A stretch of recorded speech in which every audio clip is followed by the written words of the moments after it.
Happy Tuesday, everybody. Today is January 18th, 2022, and today's guest is Oklahoma native Tyrell Roy.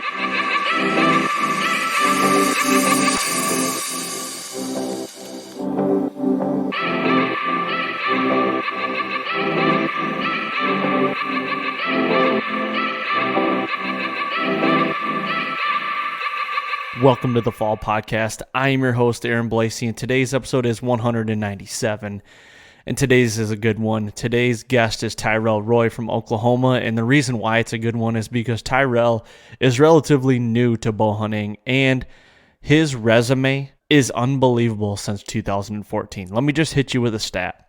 Since 2014, Tyrell has shot 15 bucks over 140. Two of those bucks are in the 160s and a couple in the 170s. It's unbelievable. The resume is crazy. He's been a hunter his whole life, but it's always been a gun hunt kind of deal. And now he's gotten into bow hunting, and he is averaging just over $2 a year. $2, a little over $2 a year that are 140 inches or bigger. Let that sink in a little bit. This guy is doing it right. He's a young guy and he's killing it. So it's pretty sweet. I'm not going to lie. This conversation is awesome. We talk about basically what he's been doing to be successful and how he's kind of evolved over the last couple of years as a hunter, and how each deer has taught him something to make him a better hunter. So it's a really cool episode. I'm not going to get too much into the weeds about it, but it's really sweet. I do have some housekeeping things before we do get into this. I've been saying it this month. We are working with Hunter's Box Club. So if you guys don't know what Hunter's Box Club is, go to their website to check them out and learn about them. But basically, in a nutshell, what they are is Hunter's Box Club is a subscription deal that you pay for a subscription fee. You get a box per month. You get a t-shirt in it, and you get 1 to 3 surprise items. We are doing a t-shirt. The Fall Podcast is doing a t-shirt with Hunter's Box Club this month. So it ends on January 31st of 2022. And the first 50 boxes, so not for, I guess I should say, I think I explained this wrong the first time I said it, and people have been asking, but the first 50 boxes are for free, but you have to go to the podcast show notes and click that free link and go through it there. So what I mean by that is, you as John Smith don't get 50 free boxes. Once you get your free box, you're done. It's the first 50 people basically that use this link get a free box. So go check that out. Do that. It's a new logo that we came out with for the podcast, and it's a really cool t-shirt. So go check that out. Also, Helix Broadheads. I can't say enough about Helix Broadheads. They are awesome. Proofs in the pudding. I'm 3 for 3 with them last year. Shot 2 deer at 54 yards, 1 deer at 11 yards, 2 pass-throughs, and the one at 11 yards, my Ohio buck, I actually shot him facing me. Very lethal. He expired in 50 yards, and that arrow, it penetrated all the way through him. Didn't do a complete pass-through, but let's just put it this way. From his chest all the way to where his genitals are, there was 2 holes. The arrow was still lodged in him, but all I'm saying is it's very lethal. I was fully confident in the shot that I took, especially because of the broadhead setup I had and the arrow setup I had. So go check out Helix Broadheads. They have a lot to offer over there, and they're a good company. Novix Treestands. Novix, I don't know what else to say about them, but other than their badass tree stands. They really are. My favorite is the Hilo. I'm into the run and gun game, and I love the Hilo. It's ergonomically awesome. It doesn't, when you're walking through the woods, I'm not a very big guy, but it doesn't, it doesn't profile out from your body, so you're not hitting on everything. I am toying around how I want to hook my sticks to the stand, but they have a stick quiver that works really well.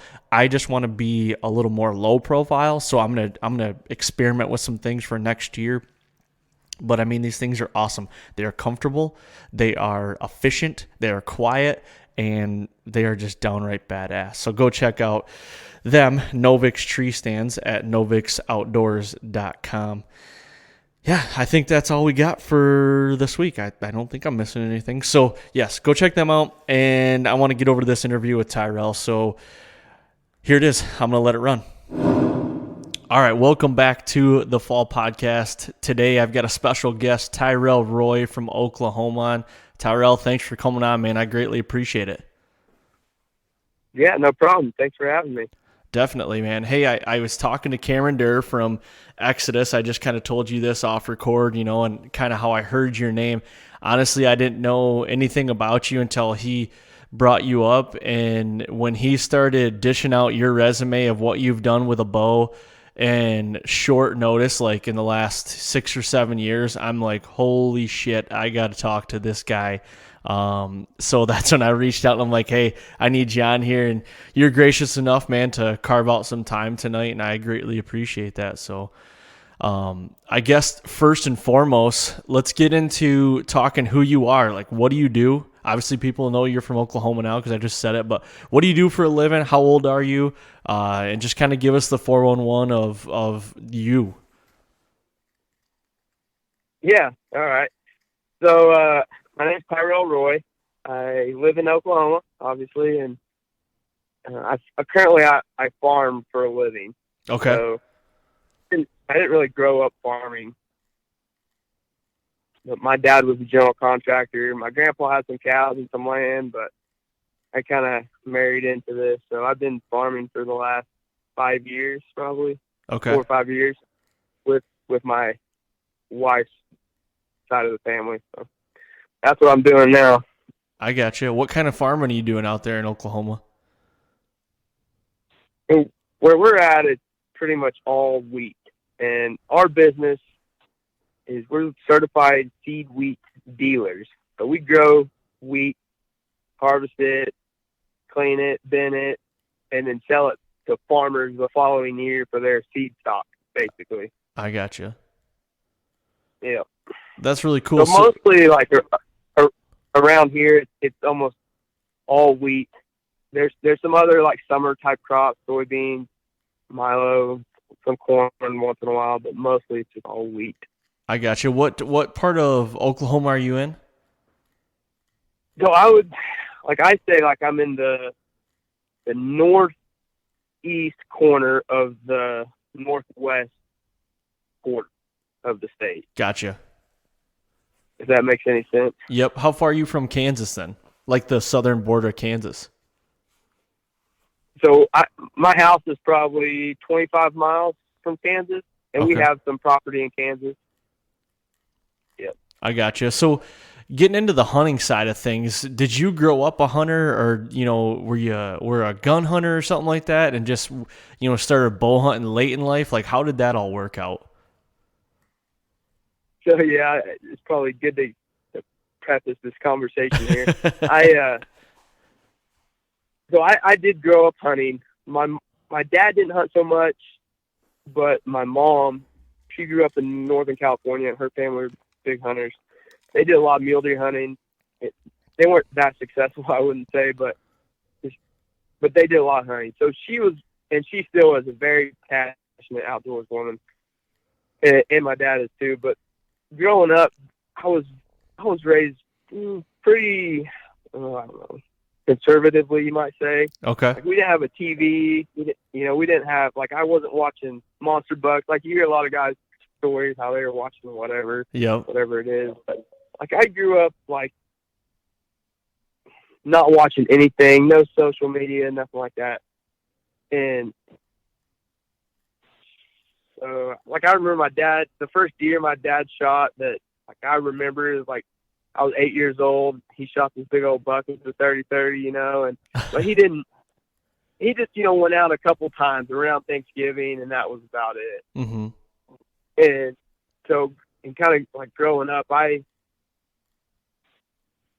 from a young age, like, I had a Red Ryder. I was in the woods fishing and hunting every spare moment I could. And my grandpa had 80 acres, and we lived just right down the road where I could walk to it or ride my bike. And I mean, my parents just let me go have the run of the place. You know, at 8, 9 years old, I was out there. And from then on, you know, I was just ate up with it. So they didn't let me start deer hunting until I was 11. And then when I turned 11 in June, that deer season comes around, and they just kind of like put me out in the trees with a 30-30 and no parental guidance or anything. So I was just out there, and that first gun season, I didn't shoot a deer, but that was the first year Oklahoma did like an antlerless hunt and a holiday antlerless hunt. And my dad he dropped me off at this hayfield, and does come out, and finally I hit one like on the 7th bullet, and I had a rocky start. That's funny though, dude. But that's cool because, in a lot of ways, they threw you to the wolves in the fact of just like, hey, go do your thing. Like you said, you grew up kind of conservatively, but that lent to like you just spending all your time outside. It sounds like, and that it sounds like you're just an outdoorsman at heart, and like that's what they wanted you to do. That's pretty cool though. So starting off with a rocky start when you're 11, like how long did it take you to actually kill your first deer then? Did you kill one that first year? Yeah, so that first year I killed a button buck in the antlerless hunt. It's like a 3-day antlerless hunt. I finally shot one, so that was the first year, and then like I didn't shoot one the next year. Yeah, I finally shot an antlered buck at 13, I think. And then, and it was just kind of the same thing, like I didn't know about baiting. Like in Oklahoma, it's legal to bait. Yep. So I didn't know about baiting, food plots, wind. I didn't know about anything, Yeah. I was just going out there and doing it and getting lucky every once in a while. Well, when I was probably like 9 or 10, the neighbor to my grandpa's 80-acre piece, the neighbor owned 80 acres. And everyone was like, that. He's an old man. He's a grouchy old man. You don't want to be around that guy or whatever. Well, I happened to meet him one day while I was out there with my BB gun.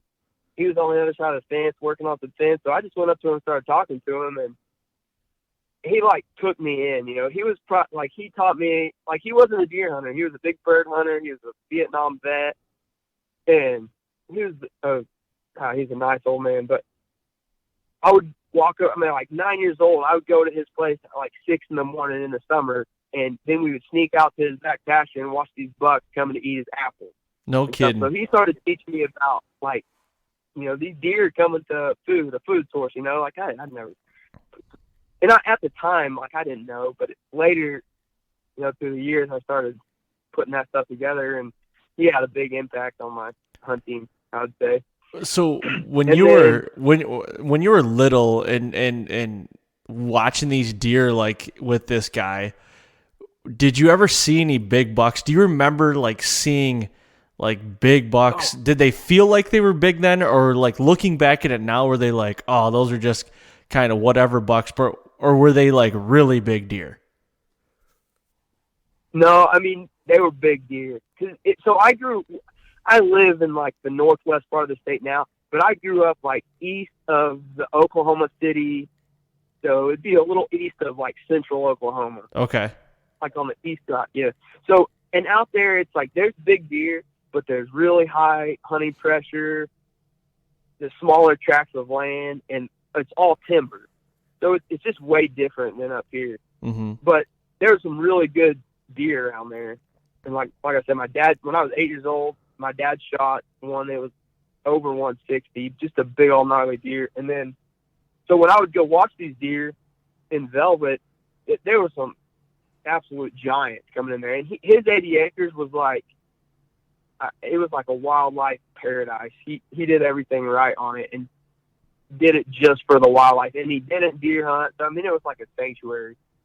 And then when I'm 15 or 16 years old, like he let me go hunt it with a rifle or with a muzzleloader, not with a rifle.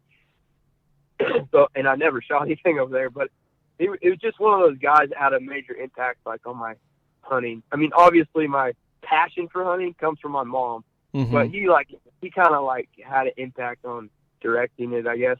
For sure. So when did that light bulb go off? Like, man, this is like, this is sweet. Like, this is what I want to do. Like, this is what I'm passionate about. Like, how old were you when that like light bulb went off? And do you remember when it was like, yes, this is my thing? Oh yeah. I mean, probably 8 years old, and in November, Thanksgiving, my dad pulls up with that deer in the back of his truck. You know, it's just a giant. It was like, oh, this is the greatest thing ever. And my parents like would take me once in a while hunting. You know, it was just like sit on the ground by a tree and hope a deer walks by. And I went with them a lot. So probably about 8 or 9 years old is when it was just like, it's what I wanted to do. Yep. So did it ever cross your mind of like, I want to bow hunt? Or because you said, you didn't watch a lot of TV, you didn't get to see that, you didn't have social media, nothing like that. So like, was bow hunting even like something that crossed your mind, or was it just gun hunting? Well, at 8, 9, 10, 11, it was pretty much just gun hunting. My dad had a bow, and like every once in a while he'd go shoot it, in the yard or whatever, but he never really hunted with it. I remember one time going out with him hunting, and I had a little recurve I took, but it wasn't really a thing. And then when I was probably 13 or 14, there was this guy that lived down the road, and so my dad was a general contractor. He built log homes and custom homes and stuff. He had built this guy a house, and he stopped by to just chat, and I was shooting my little bow. And one day he just stopped by and brought me this compound. It was I don't even remember what it was. It was like a hand-me-down from his son. Mm-hmm. And man, I shot the heck out of that thing. But it wasn't like a big enough bow to deer hunt with. And it wasn't ever really a thing. Like, I just lived for rifle season, and then I was 17 years old. A friend of mine said, "Hey, why don't you just borrow my bow?" Because he wasn't gonna be able to hunt or whatever. So that was when I was like, "Okay, I'll take a bow out just because I can hunt, longer, right? Be out, chasing deer longer than the 9-day gun season." So that's really like where it started for me. And like, his bow didn't fit me, I knew nothing about killing a deer with a bow. So when you went out, this guy was, I'm sorry, go ahead. Well, when you went out with that bow, was that like, did he give you any guidance, or did you have any other buddies that gave you guidance of like, hey, usually hunt from a tree, or like, was it just like, I got a bow now, I can hunt a little longer because the seasons are longer, I'm just going to go out and try to find some deer on the ground and just kind of see what happens? Like, how did that unfold? Yeah. Well, so a few years before that, like, so my dad was a general contractor, I always had access to lumber. So I was building these huge platform tree stands. And like, for my 11th birthday, my dad gave me a chainsaw. So that's awesome. I was running around, and I had a horse and a mule that had like panniers, and I'd put my dog and chainsaw and the panniers and just take off and build, tree stands, platform stands I could rifle hunt out of. So I knew a little bit about, getting elevated as far as getting a tree stand. And that buddy that lent me a boat, he had a climber. He was from Virginia and moved out to our area, and so he hunted like out of a climber tree stand. And where I was there in Oklahoma, there's lots of trees, but they're not straight. They have limbs. It's hard to get a climber in, Mm-hmm. So I like found one tree, and like thinking back on the first place I ever bow hunted, thinking back on it, it was like a awesome place. Like, I would go back there today and hunt that place. But I just happened to just following the deer sign at 17 years old. I still didn't know about wind or anything, really. But it was like where all these draws come together. And there was this tree that was straight and didn't have any limbs on it. So I put the climber there and just left it there. And I would walk down to that climber and get up in it and hunt, and then, get back down. And that was the first, year that I bow hunted. And I shot 2 deer that year. When you were 17? One was but I didn't recover them. So One was a little 6-point, shot right in the shoulder, and I'm pretty sure he lived. Zero penetration. But then I gut shot a doe a few weeks later and never found her. So I'm sure she probably died. But obviously, being a gun hunter, you were taught shot placement and like this is where you shoot a deer at. So like when you got a bow in your hands, did you just think like, okay, I know where I need to aim. I know where I need to hit. Like, was it just one of those things that just felt like second nature because you shot a gun so long and you did shoot some deer with a gun at that point? yeah, it was second nature. Like it almost sounds kind of morbid, but like I had killed a lot of stuff by the time I was 17. Coyotes and pigs. We had wild pigs there where I grew up, and pigs and lots of stuff. Not with a bow, but with a gun. And like right. I was pretty comfortable with killing stuff. Yeah. So, I would say it was probably second nature.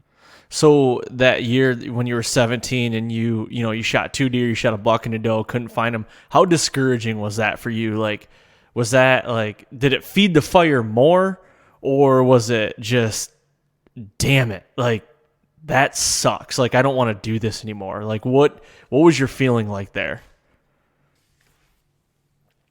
Oh, it was definitely like feed the fire.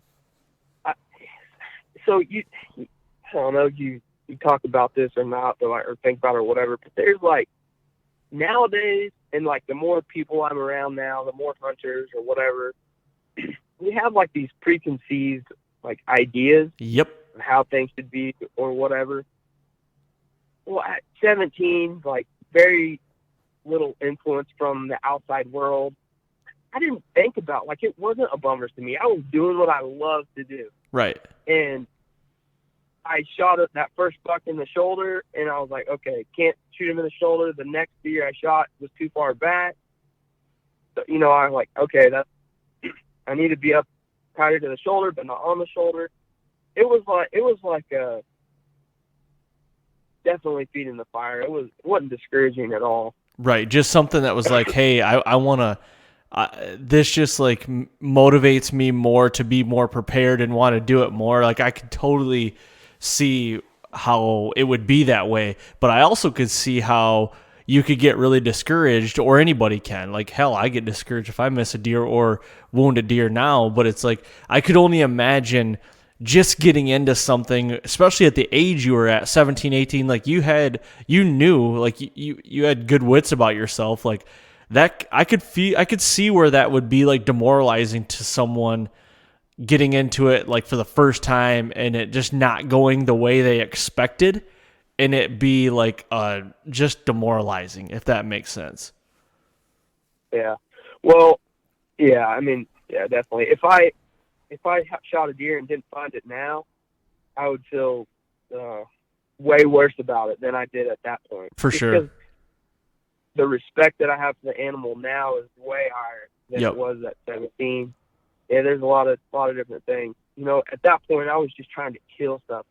Now it's a little different. A little more methodical. Yeah. So going into the season when you turned 18, now you're hunting with a bow. You're probably getting a lot more serious, if I had to guess. Like, what did that season, how did that shape out for you? So, it was tough. Like, I didn't kill anything. First of all, I'll say this. I had talked to some people that had bow hunted, and that had bow hunted for a long time, and they were not successful. So, to me, being able to get a shot at 2 deer the first year I started with, now looking back with a borrowed bow, and that was really lucky. So it wasn't like I was depressed or anything. Like I thought it was crazy. So then the next year, like I ended up shooting my first deer with the bow when I was 18, and it was really early in October. Like our season opened October 1st, and we had this cold front come through, and I was on the way somewhere. My parents had so the old man that I was talking about that had the 80 acres, my parents ended up buying his property. Okay. He got old and had to move down, so my parents bought that property. But my dad had cows, my brother had a bunch of horses, and I wasn't deer management minded at that time, and we had motorcycles. We scared every deer off there, but we had a really long driveway, and I was coming back from somewhere mid-morning. It was real foggy, and a cold front had just come through, and there was deer up by the road, and we had like a quarter-mile long driveway.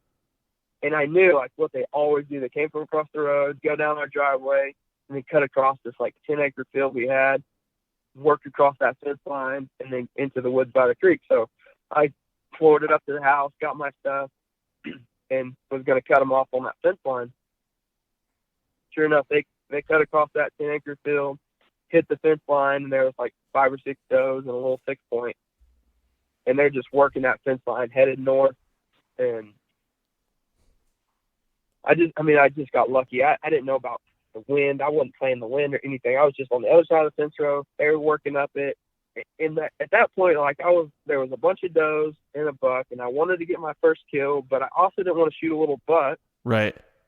So he was first. He ended up stopping at like 15 yards from me. Had no idea I was there, and the does were skirting him a little further out, and I shot like right over his back and hard shot his doe at 30 yards. That's awesome. On the ground, just on my knees on the ground behind the fence, and I was through the moon. That's crazy. So that was when you were 18 then? Yep, 18. Okay, so that was the first deer that you actually like shot, recovered with a bow then? Yeah, she ran out in the big circle and popped through the fence and died like 30 yards from me. Just stopped right there and got wobbly and fell over. Dude, you had to have been ecstatic. I was crazy. So coming off of that high, like now you've got to be like, I need a big buck now, isn't it? I mean, you got to be just like chomping at the bit, I would think. Yeah. So being 18 years old, just shot a doe. She died. I watched her die. Oh, I was riding high and way overconfident. I went the whole rest of the season and didn't get a deer within bow range. Really? Yeah. So do you think you were doing more harm than good? Like not like kind of being, ignorant or, just not really knowing what you were doing, just thinking you knew what you were doing, but like just pushing in too far probably? Is that what was going on? Yeah, I mean, I was just hunting where there wasn't a deer. I was hunting where, it looked really cool, but there was no deer. Yep. You can't kill deer where they're not. For sure. Yeah, but I also hunted the muzzleloader season with the muzzleloader, the rifle season with a rifle, and shot a deer during rifle season. So. Yep. So when did you actually shoot your first buck with the bow? Then how old were you? So when I was 18, I shot that doe, and then when I was 19, 2009. I didn't shoot a deer with my bow. I shot a doe, I think. And then when I was 20, when I shot my first buck. Okay. So during that time, the wild hogs really were making a push around us from the time I was 17, 18 till my early 20s.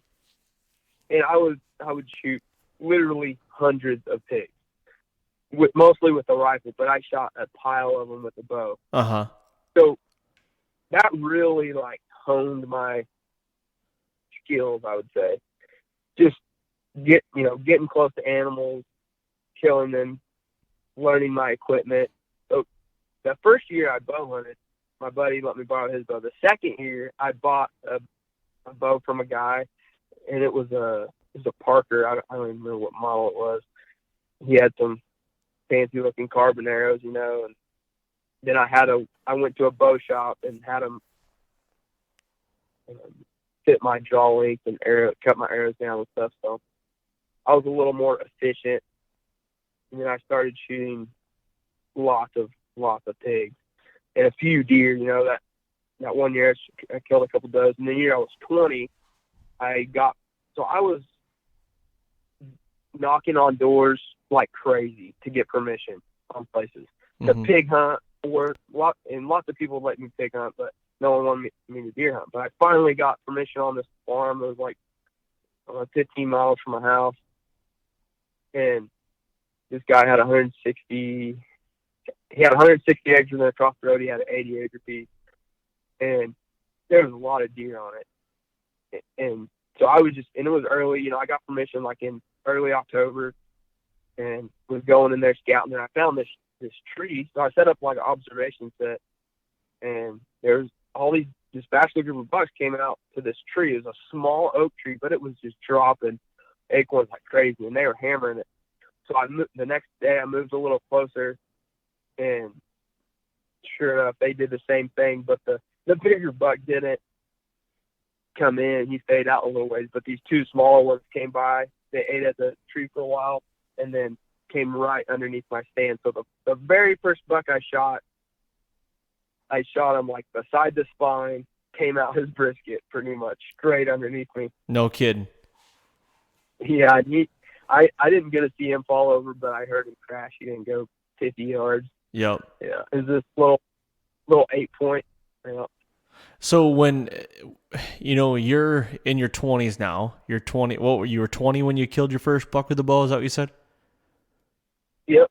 Okay, so how old were? Well, no. Okay, so you're 20. So you're getting into this. You're killing a lot of animals, and I think what you're trying to say is like being able to hunt pigs and get in on them, get in close, kill them, and kill a lot of them is like what really honed your skills on the fact of like being a predator in a way. You know what I mean? Like kind of. Right. I could see how that would definitely help you in the fact of like getting on some more animals, i.e. like deer. Now, killing that first buck, your monkey's off your back, coming into the next couple years, were you still successful, or were you still trying to learn as much as you could? Like you were probably, if I had to guess right, being like green to the bow hunting thing, like new. Did you have some lumps still, or was it like all roses from there? You're just killing, bucks, or how did that play out the next couple of years? So it was still a battle. So I killed that first buck when I was 20. When I was 21, that guy that had given me permission, I found out the next year that he had property real close to the city, and he had like 160 acres. It was basically like urban hunting because there was housing divisions all around it, but there was a lot of deer. Yep. I went out there and started hunting, and when I was 21, I shot my first like mature buck out there, and he was all broke up. He would have been, I don't know what he would have scored, but so the year before I didn't get to hunt it, but I got out there late and put some trail cameras and got pictures of this deer. It was a really old, gnarly buck. And then that following year, I ended up killing him. There was like a drainage that ran a couple fingers, and it came together into like a main ditch and ran out the north side of the property. Well, and the north side, the property north of it was all overgrown and thick and nasty. But they would travel right along that drainage, so I just put a stand right there and shot him going back to bed. I got in you. the morning. And that was the first like mature buck that I had shot. And to me, in my mind, like the pieces are starting to fit. Like I'm starting to get enough information and experience to start putting stuff together. But then that was when I was 21. That next spring, I got offered a job. So I was an electrician. Got offered a job in the oil field, and I couldn't turn it down. So I went to the oil field, and for the next 3 years, didn't shoot a buck because I was I had very little time to hunt. Yep. So with the pieces falling together here, you know what I mean? You're on a high. You kill your first mature buck. You're on a high. Pieces are starting. Things are starting to click. The 3 years you go in the oil field. Were you like just? I know how I would be. I'd be every day just not wanting to go to work. I want to learn more about whitetails. I want to hunt more, and you probably can't. Were you that same way? Was it just like, man, I know I got to pay the bills, but like, I just want to hunt so bad? Was it something like that? Oh yeah, I still tried to hunt. Yeah, it ate me up. I moved like 2 hours north of where I grew up, and I ended up getting a lease up there, and my dad shot a deer on that lease. And I hunted a couple times, but just never shot anything through those 3 years. But it ate me up. It really ate me up. I could only imagine, man. So it to the point where I was like, I got to get out of this. And the oil field started slowing down, and they wanted to transfer me back to the city, but I just decided to get out of it and go a different way. Mm-hmm. You know, how were you killing these first couple bucks? Was it like on food? You know, was it in the rut, or like what stages of the game, like as far as in the fall, like were they October, November, December deer? Like how were you killing these bucks? Well, that first buck that I killed, the very first buck I killed with the bow, there was this one oak tree dropping acorns like crazy, and all the deer were hitting it. And I just, after he hit that tree, he just walked by my tree, and I just got lucky. And that was early October. Okay. And then the second buck I killed was early November, so it was rut, and he was. But that buckhead was between his does. Looking back is what I can think now, and he was just cruising, trying to find another doe, and just happened to walk 20 yards by my tree. That's awesome. So then the next 3 years, obviously you went to the oil field. So when you come back, you know, how old are you? 23, 24 years old? Like where did you pick up, you know, from there? Yeah. So I was 24 years old. I came back, and when I was 24 years old, that's when I got an Instagram account and started figuring out that there's guys on Instagram that are just as passionate about deer hunting than I was, you know? Yeah. Kind of eye-opening, kind of funny. But so I was 24, and my uncle had a lease that I went and talked and finally got permission on some landowner to hunt this place that he was leasing for. My uncle had it for cattle, but it was like this ridge on one side, and then it dropped off to this bottom. And for some reason, I just wanted to hunt the ridge. So I was hunting different spots in there. And there was one, so I was learning a little bit about food plots and stuff like that. There was this little opening in this tree on this ridge, in the trees on this ridge.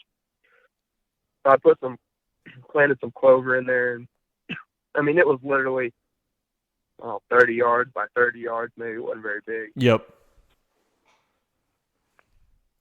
So then when you get, so he's got a ridge system that runs through this, and are you mainly wanting to hunt this? Like, are you thinking you're more of like a rut hunter at this time? I mean, you're going to hunt the whole year, of course, but like, what are you more excited about? Early October, rut, like where are you at? I don't know. I don't know if I can look back and say, because I just want to see deer, and I'm hunting like every minute that I can, which was a lot. I hunted, I don't know, a gross amount. And so I was just wanting to see deer. I mean, obviously, I kind of developed this hatred for the rut because I couldn't go, you know, the deer were everywhere. So then it just became like what I thought I was strategically doing wasn't really that strategic, because it just became luck. A crapshoot. And that's why I asked, because a lot of people, they say the same thing. A lot of guys where, you know, you feel like it should be like the rut it's obviously the mecca. It is like it's unbelievable, but it is a crapshoot. You know what I mean? I love hunting the rut, but honestly, it's not my favorite. I will say like the last 6-8 days of October is my favorite. So it's just the reason I ask a lot of guys that, because a lot of guys more times than not say they don't really care to hunt the rut. And I just find it fascinating, to be honest with you. Yeah. So, I mean, now I would say the same as you. Nowadays, that last week of October that's when I like to be out in the woods. Yeah, definitely, man. So coming in, you're 24 years old, 25 now. What year is this? Do you remember like what actual year it is? Yeah, that'd have been 2014. Okay, 2014. And the reason why I ask is because I got a little bit of information before we talked from Cameron Durr from Exodus. And he told me what your resume is since 2014 until now. And that's what made my jaw drop. So that's why I wanted to know what year it was. So we're going to really pour gas in the fire right now. So I guess take it from there. Kind of let's talk about 2014 to now, the last 6 or 7 years, what you've done in your resume, because it's impressive. Yeah, so since the fall of 2014, I've killed 15 bucks that are over 140. With a bow. Right there at 140. Yeah, with a bow, yep. And anything a little bigger than that, or are they all like, what? I guess how high do they range? Let's say that. Yeah, so man, I can't remember. I think I've got 7 that are over 150 and 5 that are over 160 and 1 that's mid 170s. Dude, that's unbelievable. Unbelievable, because you know how you started bow hunting when you were 18. Now, I know you grew up hunting, but in my opinion, gun hunting and bow hunting are vastly different. They are. You know what I mean? Like I'm not saying just anybody can go kill something with a gun, but it's just a different ball game. It really is. So when you start hunting when you're 18 with a bow and you struggle for a couple years, you finally kill your first buck, you do kill a couple of does, and then you just go freaking berserk for the next 7 years, killing bucks that like you said, 15 bucks over 140, some in the 150s and the 160s. It's like, dude, something clicked. You know what I mean? Like, when did that happen? When did that light bulb go off? Like, oh my God, let's just keep riding this train. Probably there in 2014 and 2015, I really built like a lot of momentum, because in 2014, I came back home and I really started like getting serious about like, what are the deer doing? I started learning some stuff, YouTube stuff, and just listening to some other guys and just putting some information together, and then going out and, in the woods, seeing if that stuff matched up, if it resonated with me or not or whatever. And just stuff just started coming together. In 2014, I shot an 8-point that's 144. I was on this ridge system, and he was moving along the ridge system, and it just started clicking for me as far as like how the deer were using terrain. So like today, like I try to use the terrain to my advantage. Yep. Every time I go out. And just learning, like, I have an incredible opportunity that a lot of people don't have, but I can monitor deer, and see how different bucks react to different scenarios and how they use terrain, because they're not all the same. One deer might use it way differently than another deer. Mm-hmm. But information like that, and I was heavily using trail cameras, but I was getting pictures of deer like in 2014 area, but in 2014, 15, I really started learning what the pictures I was getting meant and how to effectively use that information. What were some of the things when you got those pictures and you were dissecting them? What were some of those things that like stood out like, okay, I'm starting to figure this out? What were those? Man, like before, like I would get a picture of a deer on a scrape and not really like pay attention to like where the deer was coming from or, you know, what time, what wind direction it was, Mm-hmm. you know, what was the weather conditions. I wasn't paying attention to any of that. I would just see a deer. Oh, I'm getting a bunch of night pictures. Didn't mean anything to me. Yep. I would still hunt that area, but really in reality, I was, you know, hundreds and hundreds of yards off of where those deer were at the time I was hunting them, because they were getting there, you know, way after dark. Right. But just figuring some of that stuff out. I mean, really, it's just basic information that I feel like almost everybody knows probably that has called himself a serious deer hunter. But yep. I was learning the hard way, and the trail camera placement, learning like how the deer were coming into the frame and out of the frame. And I really started paying attention to like what was the wind doing. When I would get a daylight picture, why, you know, was the wind this? What was the weather? So I don't put any stock. Like I don't follow moon phase or anything like that. I just follow weather. Because to me, if there's a front coming in, if it rains, the deer are going to move after the rain. If there's a front, they're going to move before. They're going to move after. It's just that's when I kill deer. Yep. So would you say you put more time and effort into all those fronts, no matter kind of what they are, rather than, you know, any other aspect? I guess, I mean, you're going to hunt regardless. Like it is what it is. We're hunters. But I can agree with you. Like the whole rain thing, I'm a firm believer in the rain. I've killed a lot of good bucks, you know, before or right after a rain. Actually, like right after a rain is probably one of my favorite times, honestly. Right, exactly. Same here. Yeah, and it's taken me a long time to even realize that, you know. I'll bet you I've been hunting a long time. You know, I'm 34 years old now, and I've been hunting since I was 12, bow hunting.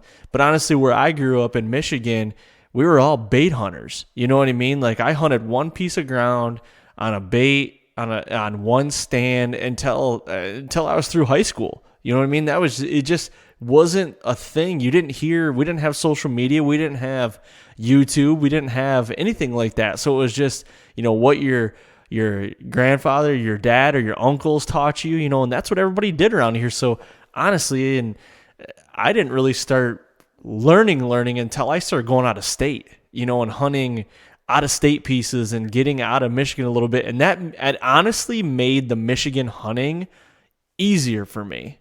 You know, it's not easy by any means, but it opened the doors to make it like, maybe I wasn't retaining it very good, but it just opened up the doors like, aha, yes, I get that now, if that makes sense.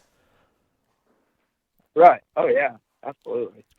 So you have an impressive resume coming for the last 7 years. Out of all those deer, all those bucks that you've killed so far, what is your favorite one so far? Like, what is that story? Let's talk about that story. Whatever one's your favorite one. Golly, that's so hard. Man, probably the deer that I called moose, and that was the deer in the mid 170s. It was just one of those deer that just, I don't know. He just impacted my hunting. I don't say career. I hate using the word career. Yeah, I know what you mean. Your hunting journey. I like to call it a journey. Yeah. He impacted me the most. I want to say something else that really changed my hunting. Yeah, go ahead. In 2015, I met my wife. And, well, I met her a few years earlier, but in 2015, we started dating. And then I moved up to, when we got married, I moved up to the northwest part of the state. And the hunting up here is way different than it is where I grew up. Where I grew up, it's much harder. So I moved up here in 2015, and that really has helped with the killing deer, because there's a lot of deer up here, but the terrain features just lend itself to bow hunting. What is it, more like farm country, more open, or is it more big woods? Like what's it lay out like? It's definitely like production ag country. So there's a river. My father-in-law lives like right next to a river, and everything north of the river, north and east of the river, is like sand hills, and it's not very good farm ground at all. So it's just like brushy cattle pasture, some trees here, tree patches here and there. It's pretty open. And then everything south of the river is all farm ground. And so like the creeks and the river system, the creeks, the waterways, field edges are just amazing. Yep. You see a lot of deer too. That's what I love about farm country. You see a lot of deer, and you can learn a lot about deer just seeing deer move a lot. Yeah. Oh yeah. Yep. So going into this moose buck, what is this story? So I moved up here. Well, I didn't move up here in 2015, but I started hunting up here in 2015, and I got my father-in-law had let different people hunt his ground, so I wasn't gonna just move in and kick people off, Yep. But there was this one place that he was like, "It ain't very good. If you want to go hunt over there, you can." I went over there and looked at it, and it's the half section, 320 acres, runs north and south, and the south property line is the river, and almost the whole thing is just cattle pasture. But along the river, there's like a strip that's fenced off, so the cows can't get in the river, and it's all cedars and cottonwood trees, and it's all grown up, and I'm like, this is paradise. So I put out some corn and a camera, and this was in like, I don't know, it's late in October. Okay. And I have got some pictures of a monster deer, and never ended up seeing the deer. He was daylighting all the time. Now I look back on it and I think, oh man, I could have killed that deer so easy. But he's a big old typical 10, probably like 170-inch typical 10. He was huge. And so I got pictures of this deer, a bunch of other deer, and I was like, oh, this is heaven. I'm going to hunt this hard. But just having to drive, several hours one way, I didn't get to hunt a whole lot, but I did end up shooting a really nice deer down there, like in December. Mm-hmm. So that was in 2015. In 2016, I put in a food plot on that place and started getting these pictures of the deer I called Moose. I could tell he was really young, but he was really recognizable. He was a 10, mainframe 10, I think. He had some kickers off his G2. And I never got a picture of him in my food plot until like December 18th. And then he was there the rest of the winter. And then the next year comes around, he shows up like December 17th. So that would have been 2017. 2018 rolls around, and same thing, shows up early in December on my food plot. So, and then at this point, then he had gotten a lot bigger. So I'm trying to think about this. In 2016, it was a 2-year-old, 17, 3-year-old, 18, 4-year-old. So I knew he wasn't living on me. He was on the neighbors coming from that way. From the west, I think. So I'm always knocking on doors and calling people trying to get permission. Well, the neighbor to the west would not let me hunt. He had an 80-acre. He had like 280s on end, so it's like only a quarter mile wide, but it was like a mile long. Yep. And he had the same scenario, all cattle pasture, but some brush along the river. But the neighbor beyond that, it was landlocked, and you had to go through across the neighbor's piece to get to this other neighbor. And right there on his piece, the river bend and took a big bend and went to the north. So it was like amazing habitat. But from Onyx, it just looked all open. Mm-hmm. So I didn't know. I was like, I wasn't that worried about it. Well, one day he was over at the farm getting some seaweed or something. So I asked him, he's like, yeah, sure, you can go over there and hunt. And this is in late September. So I go over there and look around, and it looks way better than I ever imagined. So I start hunting over there, put some trail cameras up, and started getting pictures of moose, like in the daylight on scrapes, in October. So I was fired up. So he was living on him then? Yeah, he was living on him. Okay. Yep, which is a quarter of a mile away. But I knew, like, every December, and then every year that went by, it got earlier and earlier that he showed up in my food plot. Whether, it started to get to be the end of November, he was showing up instead of the middle of December.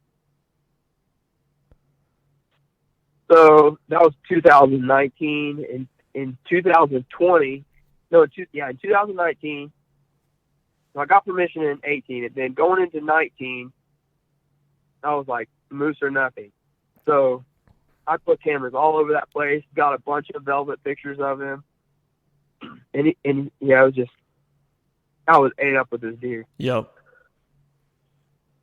But my wife's pregnant. We're going to have a baby in December, middle of December. And I had a really big deer show up. I called it bonus deer. He just showed up like November 1st. I killed him on the 8th on that original farm. And so then it's like winding down, and I'm trying to kill moose. And like that place is really open. I mean, there's a lot of brush, but it's pretty open. So I could get up on a hill in a tree or something, and I could see a lot of ground. Well, he was always coming out of the river bottom on the neighbor that my permission farm and my father-in-law's farm sandwiched. This guy, the 80-acre piece in the middle. He was always coming out of the river bottom right there, whether he was going to my food plot or coming over to my permission farm. He was always coming out right there. Mm-hmm. Every time I would hunt him, he would either be, so like, I'm a big, like, just off wind guy. You know what I mean? Yep, I know exactly what you mean. Yeah, so if I was hunting with the wind, in my favor, he was always going to my other place, the opposite of where I was. And I would get pictures of him over there or over here, whether I wasn't. So I started getting, braver or whatever. A little more aggressive. Hunting with just an off wind. But one day I catch him. He's cutting across the sand hills. I start calling to him. And this is like in late October, and this is on my permission farm. He comes beelining in, but I'm like, he closes to like 120, 30 yards, and I'm like, I'm going to hit him with another grunt, which was just a dumb rookie mistake. Because he pinpointed me and just circled at 60 yards, circled the tree and got downwind and was gone. And then a buck came by that I couldn't pass up, so I shot this other buck. So moose gets another year, because in Oklahoma you're allowed 2 bucks. Yep. And this is in 19, you said, or 20? This was in 19. 19, okay. So going into 20, like this year's 6, 7 years old. Once again, I have cameras all over the place, and we go to Colorado in early November for an elk hunt. My wife drew an elk tag, and I hunted them all really hard in October, but I never had an encounter with them. We get back from the elk hunt, and like the 16th or something of November, I'm going over there to check cameras, and he's in the fence row locked down with a doe. So I have a stalker decoy. I don't know if you're familiar with the brand. Yep. But it mounts to the front of your bow. Yep. Out here in the open open country, you get within that deer's bubble. If he's locked down with a doe, he is coming to kick your butt. Yeah. So when I jumped him, the doe went north and he went south. So I was like, this is perfect. I can get between them. I parked the truck and hop it around, and I get all the way down to the river, can't find him, look back, and he's like beelining it for where that doe was. So I start following him and end up another younger buck sees me and just comes right to the decoy. So I'm get down and I'm just trying to wait this little buck out. And finally that little buck moves off and I stand up and Moose is at like 16 yards. Holy cow. Seen that decoy to the side, yeah. And I just look over and he's like looking right at me. Oh man, he snorted and took off. I was devastated. How big is he at this point, you thinking? Well, this was in 2020, and that was the year I killed him, so he was 170, 174 and some change. Wow. So I thought it was over. So that's the 16th. Like the 18th or something, we find an absolute giant on another farm that my father-in-law has, but it's called the Homestead. It's been in their family since the land run, and they have like the original deed and everything. It's pretty cool. But my wife and her sisters, they're pretty much the only ones that hunt it. And there was this giant deer on there. Well, there's surrounding this 320 acres and like for miles in every direction, there's a farm that this guy owns, and he leases it to a guy that you probably know. I'm not gonna say his name on here, but I'm like talking to this guy, trying to convince him not to shoot this deer because he's a giant. He's 3 years old. We need to get him to 5. He's going to be 200-inch deer. Yeah. But he's like, no, I'm killing the deer, and he's hunting it very hard all around our property. And the deer's 3. He's traveling a lot, and he has some opportunities. Missed him one time, and so I told him I tried everything I could to get him to not shoot the deer. And finally, we had lunch together one day, and I was like, you know what? If you're going to shoot this deer, then we're going to shoot the deer. And he's like, I'm shooting the deer. So my wife started hunting this deer very hard with her bow. And then into gun season, she ended up shooting him with her gun as this guy watched across the fence. Kind of funny. But that's he was awesome. So I spent like 2 weeks, keeping our daughter so my wife could go out after this deer. And I didn't hunt for almost 2 weeks as she chased the deer, and she finally killed him. You're a good man, dude. So this was like the end of November, and I had drawn like a refuge hunt that's just right down the road from us for archery, and it started, when did it start? It started like November 30th. So on the 29th, I told my brother, he's like a videographer guy, he's amazing, and he's filmed a bunch of my hunts. So I told him, like, we're going after moose because he always shows up in this food plot. The wind is perfect for him. I know he's going to be there, but I hadn't checked cameras. I had no information. Yep. So we go and set up, and from what I know of moose, he's always with the wind in his face. He's never, if the wind is not in his face, then he's going to go wherever it is in his face. Sure. So the wind was like perfect for him, for where if he was betting on that 80 between us, he was going to come to my food plot and he could have the wind in his face. So we got just off wind, and we were like 50 yards probably off of my food plot because he always came in, downwind of my food plot to scent check it, I guess, before he came out. Yep.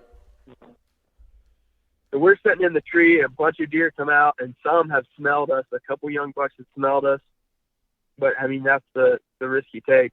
Exactly. And sure enough, I see him coming, and he is like, I thought like I would be far enough at 50, 60 yards off that I would be far enough off that I could catch him between my food plot and my tree. but he's still like downwind of my tree, and end up shooting him through this little hole in the cedars at like 12 yards. He's coming, and like it's almost like, you know, a deer stopped and then they do that like crouch, like, oh no. Yep. Like you can see it like in the video. He stopped and then does that little crouch like he's loading the spring, and I shoot him right there. I'm awesome. like almost 100% sure he caught a whiff of us, but it was too late for him at that point. That's crazy, dude. So you were in a tree or on the ground then? I was in the tree on that one. Okay, I gotcha. That's awesome, dude. Yep. He was mid 170s then? That's your biggest deer? Yep, my biggest one.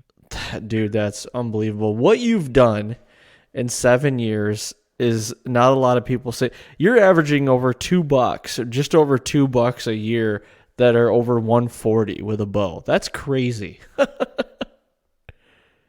Yeah. Are you? I never even really thought about it until Cameron was messaging me and was like, you know, what did you ask me about it? I was like, oh, that is pretty crazy. Yeah, that is nuts, dude. And I saw, so Exodus did a whitetail cribs on you, and you know, I watched that, and I got a question for you. Why do you Euro all your deer? Why don't you mount any of them? Oh man. I get this all the time. So in 2016, my second buck up in Northwest Oklahoma, I shot one of my top 3 biggest deer, and I shot him a little far back. He was I couldn't get him to stop. He was walking. Shot him while he was walking a little far back, and the coyotes had eaten almost all of them before when I found them, you know, a few days later. Yep. So there was no cape or anything, and I probably would have mounted the deer, but I was like, I Euroed it, and I thought that was really cool. And that was the first deer that I had a Euro mount on. And I just liked it. I like to be able to hold it and stuff. And then I told my wife, I was like, you know what? I'm not gonna mount a deer unless it's over 170. So then, you know, I went several years shooting deer, and then finally I shot moose. And he's really heavy, has a lot of character, and it just made such a cool, you know, mount. And I was like, I'm just gonna, you know, mount them, I like to be able to hold them and keep it going or whatever. I get that totally. I was curious. I was like, man, if I like mounts. I like having mounts. My dad always had mounts growing up, so I'm like, man, if I had the amount of bucks that you have with the caliber that they are, I'd be like, I want all those shoulder mounted. I know. Sometimes I walk in there and I'm like, man, I wish they were shoulder mounts. But, oh well. No, that's cool, man. Well, hey, we're getting up on time here, dude. I greatly appreciate you coming on and doing this. Really, this is when Cameron, like I said, when Cameron told me this about you, I'm like, okay, I got to get a hold of you and talk to you. I honestly don't, I'd have to go back and look, but I don't think I've had anybody from Oklahoma on. Maybe I have. I can't remember it offhand, but man, awesome getting to know you a little bit here, and greatly appreciated for you coming on and doing this. Yeah, not a problem. Like I said, thanks for having me. Yeah, no problem, man. And I guess, do you guys, is your season over with, or you're probably tagged out by now, aren't you? Yeah. Our season ends the 15th, but I was tagged out on the 15th of October. Jeez, Pete, man. I guess we'll save those stories for a later podcast here in the off season. I'd like to have you on again, and we'll maybe talk about those deer. So, man, yeah, sure. Greatly appreciate it again, like I said, and I guess thanks for coming on, and we'll talk to you soon. All right, sounds good.